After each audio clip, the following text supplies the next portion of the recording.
আজকে গোধূলি লগনে শ্রীমান দিলীপ হয়ে গেলেন শ্রীযুক্ত দিলীপ। আর অকৃতদার রইলেন না। রিঙ্কু মজুমদারের সঙ্গে মালা বদল করে 4 হাত এক হয়ে গেল তাঁর। নিউ টাউনে এক পার্লারে সাজগোজ সেরে রিঙ্কু বধূ বেশেই পৌঁছে যান দিলীপ ঘোষের বাড়ি। নিউ টাউনের একটি আবাসনে থাকেন দিলীপ। প্রাক্তন বিজেপি সাংসদের সেই ফ্ল্যাটেই গোধূলি লগ্নে 4 হাত এক হয়ে গেল দুজনের। উপস্থিত রইলেন পরিবার এবং ঘনিষ্ঠ কয়েকজন। ঘটা করে বিয়ের পক্ষপাতী নন দিলীপ। সাদামাঠাভাবেই তার নিউ টাউনের ফ্ল্যাটে বসে বিয়ের আসর। রীতি আচার মেনে সাদা ধুতি পাঞ্জাবি পরে ছাদনা তলায় গেলেন দিলীপ।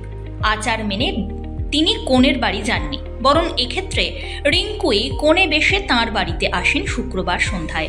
পরনে লাল বেনারসি, মাথায় শোলার মুকুট, কপালে ছোট টিপ, লাল ওড়না। রিঙ্কুর সাজ একেবারে যেন সাবেকি কনে। 61 দিলীপের সঙ্গে গাঁটছড়া বাঁধলেন 51 রিঙ্কু।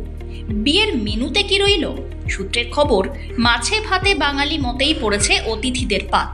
মেনুতে ছিল ভাত, মাছের মাথা দিয়ে ডাল, ভাজা, তরকারি, কাতলা কালিয়া, চাটনি, পাঁপড়, মিষ্টি। বিয়ে তো হলো, এবারে হানিমুনে কোথায় যাবেন? রিঙ্কুর মতে হানিমুনে যাওয়ার ইচ্ছা আছে সিমলা বা গোয়ায়। এদিকে রাজনীতির এই দাবাং নেতার বিয়েতে শুভেচ্ছার বন্যা বয়ে গিয়েছে।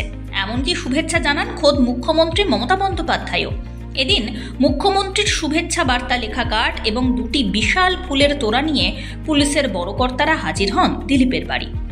বিয়ের কারণে তার রাজনৈতিক কর্মসূচিতে তেমন কোনো পরিবর্তন হচ্ছে না।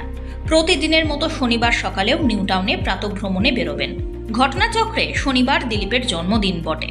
প্রাতঃভ্রমণ সঙ্গীরা তার জন্মদিন পালন করবেন। দমদমে এরপর দিলীপের এক রাজনৈতিক কর্মসূচিও রয়েছে, সেখানেও যাওয়ার কথা আছে। উল্লেখ্য, 1984 সালে রাষ্ট্রীয় স্বয়ংসেবক সংঘের সদস্য হিসাবে প্রাক রাজনৈতিক জীবন শুরু করেন দিলীপ ঘোষ। দীর্ঘদিন আরএসএস এর অত্যন্ত সক্রিয় সদস্য ছিলেন।